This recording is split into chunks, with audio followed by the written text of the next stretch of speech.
ನಮಸ್ತೆ, ಗಾಂಧಿನಗರ ನ್ಯೂಸ್ಗೆ ಸ್ವಾಗತ. ಇವತ್ತು ನಾವು ರಾಗಿಣಿ ಬಗ್ಗೆ ಒಂದೆರಡು ಮಾತಾಡಿ ಆಮೇಲೆ ಮುಂದೆ ಹೋಗೋಣ. ರಾಗಿಣಿ 2012ರಲ್ಲಿ ಆರಕ್ಷಕ ಸಿನಿಮಾ ಒಂದು ಬಿಡುಗಡೆ ಆದ ಬಿಟ್ರೆ ಬೇರೆ ಸಿನಿಮಾ ಬಿಡುಗಡೆ ಆಗಿಲ್ಲ. ಆದರೆ ನನಗೆ ತಿಳಿದ ಹಾಗೆ ರಾಧಿಕಾ ಪಂಡಿತ್ ಬಿಟ್ಟರೆ ಅತಿ ಹೆಚ್ಚು ಸಿನಿಮಾಗಳಿಗೆ ಸೈನ್ ಮಾಡಿದಂಥದ್ದು 2012ರಲ್ಲಿ ರಾಗಿಣಿ. ಅದರಲ್ಲೂ ಈಗ ಬಹಳ ನಿರೀಕ್ಷೆಯ ಆಕ್ಷನ್ ಸಿನಿಮಾ ರಾಗಿಣಿ IPS. ಅದರ ಜೊತೆಗೆ ಶಿವ ಸಿನಿಮಾ ಈಗ ಬಿಡುಗಡೆ ಆಗ್ತಾ ಇದೆ. ಇದ್ರ ಮಧ್ಯೆ ಒಂದು ಬಹಳ ವಿಕ್ಷಿಪ್ತವಾದಂಥ ಅವಳ ನಡೆ ಅಂತಂದ್ರೆ, ಈ ಕಳ್ಳಮಳ್ಳ ಸುಳ್ಳದ ನಂತರ ತುಪ್ಪ ತುಪ್ಪ ಸಾಂಗ್ ಏನು ಬಂತು, ಇಡೀ ರಾಜ್ಯದ ಪಡ್ಡೆ ಹುಡುಗರಿಗೆ ತುಪ್ಪ ಹಚ್ಚಿದಂಥ ಹುಡುಗಿ ಒಂದು ಕಡೆ ಐಟಮ್ ಸಾಂಗ್ಗಳನ್ನು ಮಾಡ್ತಾಳೆ, ಇನ್ನೊಂದು ಕಡೆ ಪಾತ್ರಧಾರಿಯಾಗಿ ಮಿಂತಾಳೆ. ಈ ಎರಡೂ ರೀತಿಯಲ್ಲೂ ಅವಳಿಗೆ ಸರಿಯಾದ ರೀತಿಯ ಆಹ್ವಾನ ಮತ್ತು ಅವಕಾಶ ಇದೆ, ಅಥವಾ ನಿರ್ಮಾಪಕರು ಅವಳನ್ನು ಕಾಯ್ತಾ ಇದ್ದಾರೆ ಅನ್ನೋದಕ್ಕೆ ಈಗ ನಮಗೆ ಸಾಕ್ಷ್ಯಗಳು ಸಿಗ್ತಾ ಇದೆ. ಓಂ ಪ್ರಕಾಶ್ ರಾವ್ ಮತ್ತು ಉಪೇಂದ್ರ ಇಬ್ಬರು ಸೇರಿ ಒಂದು ಹೊಸ ಸಿನಿಮಾ ಮಾಡ್ತಾ ಇದ್ದಾರೆ.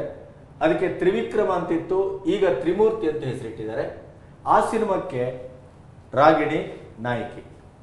ಅದರ ಜೊತೆಗೆ ಈಗ ಶಿವ ಸಿನಿಮಾ ಬಿಡುಗಡೆ ಆಗ್ತಾ ಇದೆ. ಆ ಶಿವ ಸಿನಿಮಾ ಬಿಡುಗಡೆ ಆಗುವ ಹೊತ್ತಿನಲ್ಲೇ ಶಿವಣ್ಣನ ಇನ್ನೊಂದು ಸಿನಿಮಾದಲ್ಲಿ, ಶಿವ ಸಿನಿಮಾದಲ್ಲಿ ಅವಳು ನಾಯಕಿ, ಲಕ್ಷ್ಮಿ ಅನ್ನುವ ಸಿನಿಮಾದಲ್ಲಿ ಐಟಮ್ ಸಾಂಗ್ ಮಾಡಿದ. ಈ ಲಕ್ಷ್ಮಿ ಅನ್ನುವ ಸಿನಿಮಾದಲ್ಲಿ ಐಟಮ್ ಸಾಂಗ್ ಮಾಡಿದವಳು ಅದೇ ಸಿನಿಮಾದ ನಾಯಕಿಯಾಗಿ ಶಿವದಲ್ಲಿ ಅಲ್ಲಿಯೂ ಕೂಡ ಐಟಮ್ ಸಾಂಗು ಇದೆ, ಮತ್ತೆ ನಾಯಕಿ ಪಾತ್ರವೂ ಇದೆ.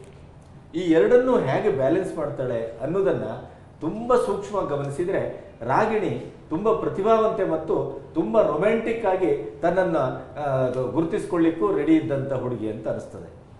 ಒಂದ್ ಕಡೆ ಈಗ ಶಿವದಲ್ಲಿ ಉಸುರುವಳ್ಳಿ ಉಸುರುವಳ್ಳಿ ಅನ್ನುವ ಹಾಡು ನಮ್ಮನ್ನ ಕಾಯ್ತಾ ಇದ್ರೆ ಅವಳ ಸೊಂಟಕ್ಕಾಗಿ, ಇನ್ನೊಂದು ಲಕ್ಷ್ಮಿ ಸಿನಿಮಾದಲ್ಲಿ ಪುಸಿಕ್ಯಾಟ್ ಪುಸಿಕ್ಯಾಟ್ ನನ್ನ ಪುಸಿಕ್ಯಾಟ್ ಕಳೆದು ಹೋಯ್ತು ಅಂತ ಒಂದು ಐಟಮ್ ಸಾಂಗು, ಇನ್ನು ಶಿವದಲ್ಲಿ ಉಸುರುವಳ್ಳಿ ಉಸುರುವಳ್ಳಿ ಅಂತ ಹೇಳಿದೆ.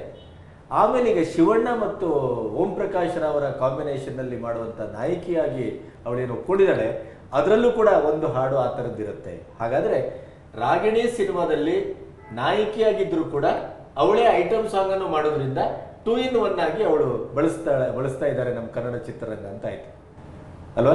ಏನೇನು ಸರ್, ಈ ಒಂದು ಬೆಳವಣಿಗೆ ಅಂಶ ಕಟ್ರೀನಾ ಕೈಫ್ ಶೀಲಾ ಕಿ ಜವಾನಿಲಿ ಅವರೇ ಐಟಮ್ ಸಾಂಗ್ ಮಾಡಿ ಶೀಲಾ ಆಗಿ ಫೇಮಸ್ ಆದ್ರು. ಸೊ ಅದನ್ನೇ ಇಲ್ಲಿ ಮಾರ್ಕ್ ಮಾಡಕ್ಕೆ ರಾಗಿಣಿ ಅವರು ಹೊರಟಿದ್ದಾರೆ.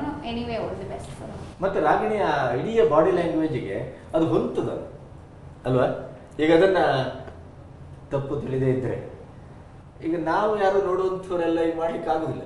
ಸರ್, ನೀವು ಐಟಮ್ ನಂಬರ್ ಬಗ್ಗೆ ಹೇಳ್ತಾನೆ ಒಂದು ನ್ಯೂಸ್ ಇದೆ ಐಟಮ್ ನಂಬರ್ ಬಗ್ಗೆ. ಪೂಜಾ ಗಾಂಧಿ ಐಟಮ್ ನಂಬರ್ ಮಾಡಲ್ಲ, ನನ್ನ ಪೊಲಿಟಿಕಲ್ ಪಾರ್ಟಿ ಎಲ್ಲ ಸೇರಾಯಿತು ಅಂತೆಲ್ಲ ಸ್ಟೇಟ್ಮೆಂಟ್ ಕೊಟ್ಟಿದ್ರು ಈ ಹಿಂದೆ. ಆದರೆ ಈಗ ಬಂದಿರೋ ನ್ಯೂಸ್ ಪ್ರಕಾರ ಒಂದು ಆರ್ಟಿಕಲ್ ಓದಿದೆ, ಗುರುಪ್ರಸಾದ್ ತಮ್ಮ ನೆಕ್ಸ್ಟ್ ಮೂವಿ ಡೈರೆಕ್ಟರ್ ಸ್ಪೆಷಲ್ಗೆ ಆಕೆಗೆ ಐಟಮ್ ನಂಬರ್ ಮಾಡಲಿಕ್ಕೆ ಅಪ್ರೋಚ್ ಮಾಡಿದಾರಂತೆ ಅವರ ಸಿನಿಮಾದಲ್ಲಿ. ಈ ಸಿನಿಮಾಕ್ಕೆ 5 ಲಕ್ಷ ಕೊಡ್ತೀನಿ ಐಟಮ್ ನಂಬರ್ಗೆ ಅಂತ ಒಂದು ಸಂಭಾವನೆ ಕೂಡ ಇಟ್ಟಿದ್ದಾರೆ ಅಂತ ಒಂದು ಕೇಳ್ಪಟ್ಟೆ.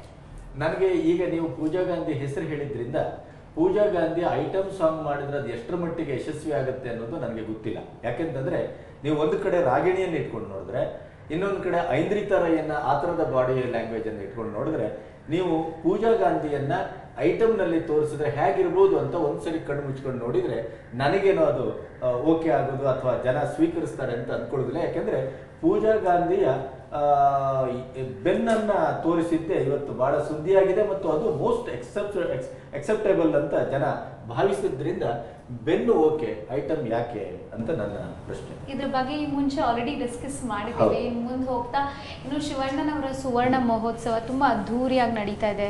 ಐ ಆಮ್ ಶೋರ್ ನಿಮ್ಗೂ ಇನ್ವಿಟೇಷನ್ ಸಿಕ್ಕಿದೆ ಅಂಡ್ ನಾವು ಅಲ್ಲೇ ಆಲ್ರೆಡಿ ಇನ್ವಿಟೇಷನ್ ಹಾಕಿದ್ದೀವಿ. ಸೊ 8ನೇ ತಾರೀಕು ಈ ಒಂದು ಕಾರ್ಯಕ್ರಮ ಚೌಡಯ್ಯ ಮೆಮೋರಿಯಲ್ ಹಾಲ್ ಅಲ್ಲಿ ನಡೀತಾ ಇದೆ ನಾಳೆ. ಸೊ KP ಶ್ರೀಕಾಂತ್ ಅವರ ಸಾರಥ್ಯದಲ್ಲಿ ಬರ್ತಾ ಇರುವಂಥ ಈ ಪ್ರೋಗ್ರಾಮ್ಗೆ ಆಲ್ರೆಡಿ ಸಾಕಷ್ಟು ಪ್ರೆಷರ್ ಇದೆಯಂತೆ ಸರ್. ಯಾಕಂದರೆ ಎಲ್ಲ ಈ ಫಿಲ್ಮ್ ಆ್ಯಕ್ಟರ್ಸ್ ಎಲ್ಲ ನನಗೆ ಟಿಕೆಟ್ ಬೇಕು ಅಂತ ಶ್ರೀಕಾಂತ್ ಅವ್ರ ಮೇಲೆ ಪ್ರೆಷರ್ ಆಗ್ತಾ ಇದ್ದಾರೆ.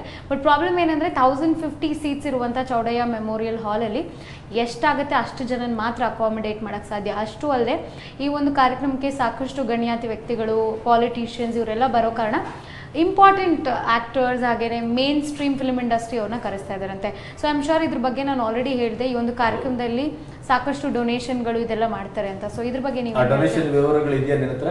ಹಾ ಸರ್ ಇದೆ. 5 ಕನ್ನಡ ಮೀಡಿಯಂ ಸ್ಕೂಲ್ಗಳಿಗೆ ಒಂದಿಷ್ಟು ಡೊನೇಷನ್ ಕೊಡ್ತಾರಂತೆ.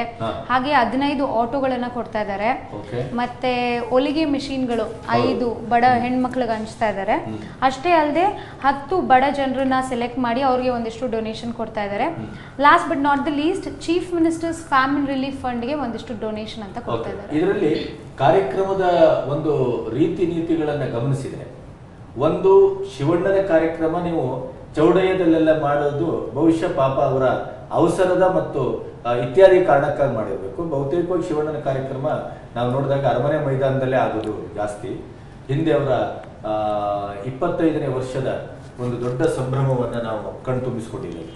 ಶಿವಣ್ಣ ಜನಪ್ರಿಯ, ಜನರ ಬಹಳ ಮುದ್ದಿನ ನಟ, ಹಾಗಾಗಿ ಎಲ್ಲರೂ ಬರ್ತಾರೆ. ಹಾಗಾಗಿ ಸೀಟು 1050 5,000 ಇದ್ರೂ ಕಡಿಮೆನೇ ಇದೆ. ಅದಕ್ಕಿಂತ ಮುಖ್ಯವಾದದ್ದು ನನಗೆ ಅನಿಸೋದು, ಒಬ್ಬ ನಟ ತನ್ನ 50ರ ಹರೆಯವನ್ನ 25 ವರ್ಷದ ಒಂದು ಸಂಭ್ರಮವನ್ನ ವೃತ್ತಿ ಜೀವನದ, ಅದರ ಜೊತೆಗೆ ದಾಂಪತ್ಯದ್ದು 25 ವರ್ಷದ ಸಂಭ್ರಮ, ಇದನ್ನ ಆಚರಿಸ್ಕೊಳ್ಳಿಕ್ಕೆ ಅವರ ಅಭಿಮಾನಿಗಳ ಮುಖೇನ ಕಂಡುಕೊಂಡ ದಾರಿ ಇದೆಯಲ್ಲ, ಅದು ಸಮಾಜಮುಖಿ ಆಗಿದೆ. ಸಮಾಜದಲ್ಲಿ ಯಾರು ಒಂದು ರೀತಿಯಲ್ಲಿ ಓದುವಿಕೆ ಮತ್ತೆ ಅಭ್ಯಾಸಕ್ಕೆ ಮನಸ್ಸಿದ್ರೂ ಕೂಡ ಆರ್ಥಿಕ ಕ್ಷೀಣತೆಯಿಂದ ಬಳಲ್ತಾರೋ, ಅಥವಾ ಬೇರೆ ಬೇರೆ ರಂಗದಲ್ಲಿ ಎಲ್ಲಿ ನಮ್ಮ ಸಹಾಯದ ಅಗತ್ಯ ಇದೆ, ಎಲ್ಲಿ ನಮ್ಮ ಹಣದ ಒಂದು ಸಹಾಯದ ಅಗತ್ಯ ಇದೆ, ಅಥವಾ ಎಲ್ಲಿ ವಾಹನದ ಸಹಾಯದ ಅಗತ್ಯ ಇದೆ, ಇವನ್ನೆಲ್ಲ ಗಮನಿಸಿ ಅದನ್ನು ಅವರು ಸಮಾಜದಿಂದ, ಕೆರೆಯ ನೀರನ್ನು ಕೆರೆಗೆ ಚೆಲ್ಲಿ, ನಾವು ಯಾವ ಸಮಾಜದಿಂದ ಇವತ್ತು ಬೆಳೆದಿದ್ದೇನೋ, ಯಾವ ಜನರ ದುಡ್ಡಿನಿಂದ ನಾನಿವತ್ತು ಒಂದು ನಟನಾಗಿ, ಸಂಸಾರಸ್ಥನಾಗಿ, ಒಬ್ಬ ವೃತ್ತಿಪರನಾಗಿ ಬೆಳೆದಿದ್ದೇನೋ, ಅದನ್ನು ಅದೇ ಸಮಾಜಕ್ಕೆ ನಾನು ವಾಪಸ್ ಕೊಡಬೇಕು ಅನ್ನುವಂಥ ಶಿವಣ್ಣನ ಮನೋಭಾವ ಇಡೀ ಚಿತ್ರರಂಗಕ್ಕೆ ಮಾದರಿಯಾಗಿದೆ. ನಾನೇನನ್ನ ಪಡೆದಿದ್ದೇನೆ ಅನ್ನೋದು ಯೋಚನೆ ಮಾಡೋಕ್ಕಿಂತ ಮೊದಲು ನಾನೇನನ್ನ ಕೊಡ್ತಾ ಇದ್ದೇನೆ ಅನ್ನೋದನ್ನ ಪ್ರತಿಯೊಬ್ಬರು ಯೋಚನೆ ಮಾಡಬೇಕು ಅಂತ ವಿವೇಕಾನಂದರು ಹೇಳಿದ್ದಾರೆ. ಆ ದಾರಿಯಲ್ಲಿ ಶಿವಣ್ಣ ಸಾಗ್ತಾ ಇರೋದು ಬಹುಶಃ ಅಪ್ಪಾಜಿಯವರಿಗೆ, ಅಣ್ಣವರಿಗೆ ಸಲ್ಲಿಸುವ ದೊಡ್ಡ ಗೌರವ. ಆ ಮೂಲಕ ಶಿವಣ್ಣ ಅಣ್ಣನಾಗ್ತಾ ಇದ್ದಾರೆ ಅಂತ ನನ್ನ ಭಾವ. ಅದರ ಜೊತೆಗೆ ಇವತ್ತು ನಮ್ಮ ಸುದ್ದಿ ಮನೆಗೆ ವಿಶೇಷ ಅತಿಥಿಯನ್ನ ನಾವು ಆಹ್ವಾನಿಸಿದ್ದೇವೆ. ನಾವೆಲ್ಲ ಪುಳಕಗೊಳ್ಳುವ, ನಾವೆಲ್ಲ ಅಭಿಮಾನದಿಂದ ಗೌರವಿಸುವ 80ರ ದಶಕವನ್ನ ತನ್ನ ಕೃತುಶಕ್ತಿಯ ಮತ್ತು ಕ್ರಿಯಾಶೀಲತೆಯ ಸೃಜನಾತ್ಮಕ ವ್ಯವಸಾಯದ ಒಂದು ಆಡಂಬೋಲವಾಗಿ ತಾನೇ ನಿರ್ಮಿಸಿಕೊಂಡು ಇಡೀ ಚಿತ್ರರಂಗವೇ ಗಮನಿಸುವ ಹಾಗೆ ಮಾಡಿದಂಥ ಮಲಯಾಳಂ, ತೆಲುಗು, ತಮಿಳು, ಹಿಂದಿ ಈ ಎಲ್ಲಾ ಚಿತ್ರರಂಗದವರು ಅವರ ಸಿನಿಮಾವನ್ನ ಮತ್ತು ಆ ಸಿನಿಮಾವನ್ನ ಆಯ್ಕೆ ಮಾಡಿಕೊಂಡ ವಸ್ತುವನ್ನ ಇಡೀ ಕಣ್ಣಲ್ಲಿ ಕಣ್ಣಿಟ್ಟು ನೋಡಿ ಗಮನಿಸಿದಂಥ ಒಬ್ಬ ಹೀರೋ, ನಿರ್ದೇಶಕ, ನಿರ್ಮಾಪಕ, ಈಗಂತೂ ನಿರ್ಮಾಪಕರಿಗೆ ಪಾಲಿಗೆ ಒಬ್ಬ ಗೈಡ್ ಆದಂಥ ಕಾಶಿನಾಥ್ ಅವರನ್ನ ನಾವು ಈ ವೇದಿಕೆಯಲ್ಲಿ ಆಹ್ವಾನಿಸಿದ್ದೇವೆ. ಅವರ ಮಗನ ನಾಯಕತ್ವ ಕಾಶಿನಾಥ್ ಕೂಡ ಅಭಿನಯಿಸಿದ್ದಾರೆ. ಮತ್ತೆ ಕಾಶಿನಾಥ್ ಒಬ್ಬ ಹೊಸ ನಿರ್ಮಾಪಕರಿಗೆ ಈ ಗಾಂಧಿನಗರಕ್ಕೆ ಬಂದು ಸಿನಿಮಾವನ್ನ ಹೇಗೆ ಮಾಡಬೇಕು, ಎಲ್ಲಿ ನೀವು ದುಡ್ಡನ್ನ ಕಳ್ಕೊಳ್ತೀರಿ, ದುಡ್ಡನ್ನ ಕಳ್ಕೊಳ್ದೇನೆ ಅಂದುಕೊಂಡಾಗೆ ಸಿನಿಮಾ ಮಾಡೋದು ಕೂಡ ಒಂದು ಕಲೆ. ಅದನ್ನ ಒಂದು ಸ್ಕೂಲಿನ ಮುಖೇನ, ಗುರು ಮುಖೇನ ನೀವು ಕಲ್ತ್ಕೊಂಡ್ರೆ ನಿಮ್ಮ ನಿರ್ಮಾಣಕ್ಕೂ ಒಂದು ಶಾಸ್ತ್ರೀಯತೆ ಲಭ್ಯವಾಗ್ತದೆ ಅನ್ನೋದನ್ನ ಕಲಿಸುವ ಒಂದು ಕೆಲಸವನ್ನು ಇನ್ಸ್ಟಿಟ್ಯೂಷನ್ ಕೂಡ ಓಪನ್ ಮಾಡಿದ್ದಾರೆ. ಇವೆಲ್ಲವನ್ನ ನಾವು ಮಾತಾಡೋಣ. ಇದೇ ಬರುವ ಶುಕ್ರವಾರ 12 AM ಮಧ್ಯರಾತ್ರಿಯ ನಂತರ ಸಿನಿಮಾ ಬಿಡುಗಡೆ ಆಗ್ತಾ ಇದೆ. ಅದು ತುಂಬಾ ನಿರೀಕ್ಷೆಯನ್ನು ಹುಟ್ಟುಹಾಕಿದೆ. ಕಾಶಿನಾಥ್ ಸಿನಿಮಾ ಅನ್ನೋ ಕಾರಣಕ್ಕಾಗಿ ಓವರ್ ಟು ಕಾಶಿನಾಥ್. ಕಾಶಿನಾಥ್ ಅವರ ಉಜ್ವಲ ಕಾಲ ಮುಗಿದ ನಂತರ ಮತ್ತೊಬ್ಬ ಕಾಶಿನಾಥ್ ಆಗ್ತದೆ. ನನ್ನ ಯಾವುದೇ ವಿಷಯ ಆಗಲಿ, ನನ್ನ ಒಂದು ಬುದ್ಧಿವಂತಿಕೆ ಆಗ್ಬೋದು, ದಡ್ಡತನ ಆಗ್ಬೋದು, ಯಾವುದನ್ನು ನಾನು ಜನರ ಮೂಲಕ ಅಥವಾ ಮಾಧ್ಯಮದ ಮೂಲಕ ನನ್ನನ್ನು ನೋಡ್ಕೊಳ್ಳೋದು.